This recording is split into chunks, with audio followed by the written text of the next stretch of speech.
The first change I noticed was the ground. The fine white dust was coated on the entire cave, right past the gateway.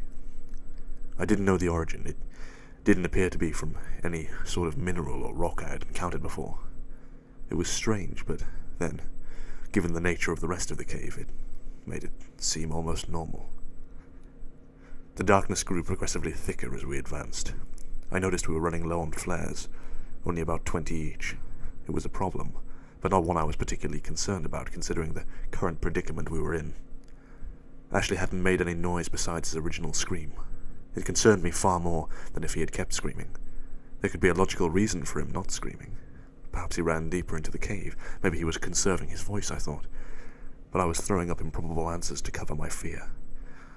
My true thought rose, unbidden, to my mind. What if whatever made him scream stopped him from doing so again? I felt sick. Ahead of us, not even 100 meters from the gateway, was a crossroads, the first such divide in the otherwise linear path. I had appreciated the lack of divergent paths so far, because it meant that we didn't have to divide our group, stunted as it was. Appearing now as it had seemed like extraordinarily bad luck on our part.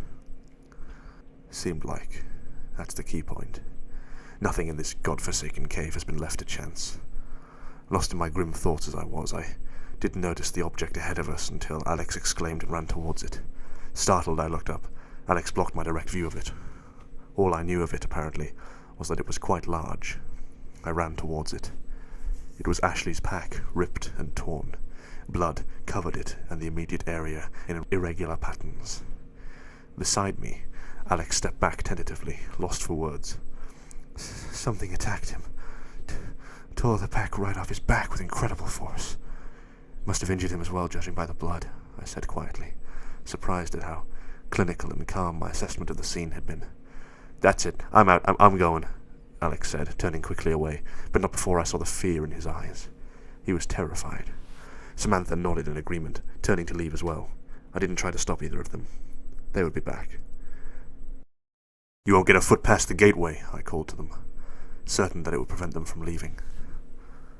I turned back to Ashley's pack slowly and began searching through it quickly, taking only a few items.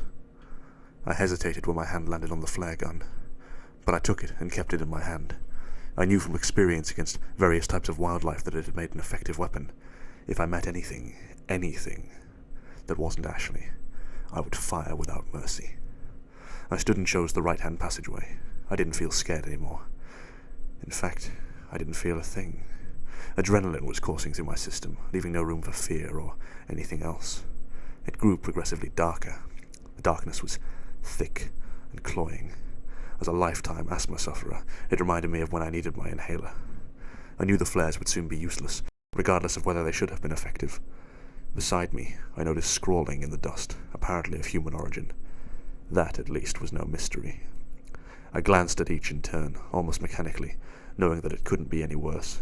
It appeared that we weren't the first people to have stumbled into this place. I have seen it, and it blinded me.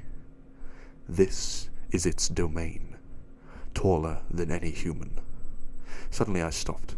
The last was different from the others, in lower case, and appeared to be freshly written. It cut me. I'm running for my life. Ashley's writing. And then, as if by magic, I heard two things. A scream and a roar.